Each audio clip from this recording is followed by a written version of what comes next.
وہ کہہ رہے ہیں میں بتاتا ہوں کن چیزوں سے میں خوش ہوتا ہوں اور کن چیزوں سے میں ناراض ہوتا ہوں. سب سے پہلی چیز اس نے کیا بیان کی ہے؟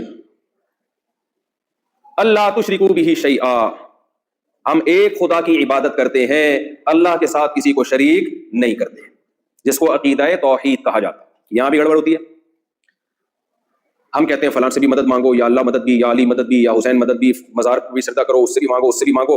ہم جب کہتے ہیں بھائی یہ تو غلط ہے، یہ تو شرک ہے، تو پھر پتہ کیا کہا جاتا ہے؟ جو مشرک ہے وہ کہتا ہے بھائی ہم یہ سمجھتے ہیں کہ ہم جب ان سے مانگتے ہیں تو یہ ہماری مدد کرتے ہیں، اللہ نے ان کو اختیارات دے رکھے ہیں، ان اختیارات کی وجہ سے ہی ہماری مدد کرتے ہیں. نہیں آئی میرا خیال ہے بات؟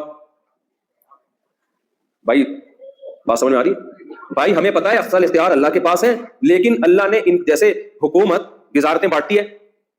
کراچی کی مثالیں آتی ہیں نا میرے، پانی نہیں آتا تو ہم جاتے ہیں، اب تو جاتے ہیں، جانا بھی چھوڑ دیا، کوئی فائدہ نہیں ہے جانے کا، لیکن ونس اپون اے ٹائم جایا کرتے تھے.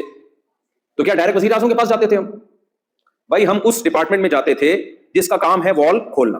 پھر اگر ہم اس کے چچا لگتے تھے تو 2 چوڑی کھولتا تھا، اگر نہیں لگتے تھے تو 1 چوڑی کھولتا تھا. ایسا ہی ہوتا ہے نا. تو یہ سیٹ اپ چلتا تھا. تو کون وزیر اعظم کے پاس براہ راست جاتا ہے؟ وزیر اعظم اختیارات دے دیتا ہے چھوٹے چھوٹے وزیروں کے. وزیر تعلیم یہ ہے، ہیلتھ کے وزیر یہ ہیں، سڑکوں کے وزیر یہ ہیں، گٹر کے ڈھکن کے وزیر بولو یہ ہے، وغیرہ وغیرہ. تو مشرکین ہمیشہ سے کہتے رہے ہیں کہ اللہ نے اپنے نیک بندوں کو خوش ہو کے کچھ اختیارات دے رکھے ہیں، پیغمبروں کو، ولی اللہ کو، بزرگوں کو، اللہ نے ان کو اختیارات دے رکھے ہیں. اللہ سے مانگو یا ان سے مانگو ایک ہی بات ہے. جب ہم ان سے مانگیں گے دے گا اللہ ہی، لیکن ان کے ذریعے دے دے گا. یاد رکھو اسی شرک کے خلاف قرآن آیا ہے، اسی شرک کے خلاف. مشرکین مکہ یہ نہیں کہتے تھے یہ پتھر کے بنے ہوئے بت ہماری مدد خود سے کر سکتے ہیں، کہتے ہیں نہیں یہ اللہ کے محبوب بندوں کی مورتیاں ہیں، لہذا ہم ان کو مانگیں گے اللہ خوش ہوگا، کرے گا اللہ ہی، لیکن ان کے ذریعے کر دے گا. نہ ایاک نعبد و ایاک نستعین، اے اللہ ہم تیری ہی عبادت کرتے ہیں اور تجھ ہی سے مدد طلب کرتے ہیں. ہیلپ صرف کس سے مانگی جائے گی؟ اللہ سے. اس پر کچھ اشکالات ہوتے ہیں کہ پولیس سے بھی تو ہیلپ مانگی جاتی ہے. ان اشکالات میں کئی بیانات میں جواب دے چکا ہوں. ابھی میں اس طرف گیا تو میری بات لمبی ہو جائے گی، جو میں موضوع سمیٹنا چاہتا ہوں وہ رہ جائے گا. اسباب سے ہٹ کے جو مدد ہے کس سے مانگی جاتی ہے؟ اللہ سے. معبود والا ریلیشن صرف کس سے ہوگا بھائی؟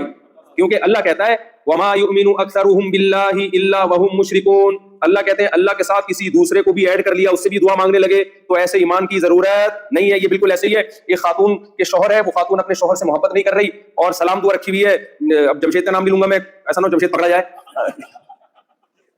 کوئی فرض ثبوت تقین جو کسی کا نام نہیں ہوتا. اب آپ کو غصہ آ رہا ہے، بیگم وہ تمہارا کیا لگتا ہے؟ بیگم کہے گی دیکھیں میں نے ڈاکومنٹس بنوائے میں ہسبینڈ نے آپ کا نام ڈالا ہوا اس میں. میں مانتی ہوں ساری دنیا میں کہتی ہوں کہ ہسبینڈ صرف اور صرف کون ہے؟ آپ ہیں. تو آپ کہیں گے نا جب میں ہوں تو پھر وہ کیا لگ رہا ہے تمہارا بھائی؟ جو محبت ہسبینڈ کو دینی چاہیے وہ اس کو کیوں دے رہی ہو؟ آپ کو جب غیرت آ سکتی ہے تو نبی صلی اللہ علیہ وسلم نے فرمایا، اور قرآن کا بھی مفہوم ہے، اللہ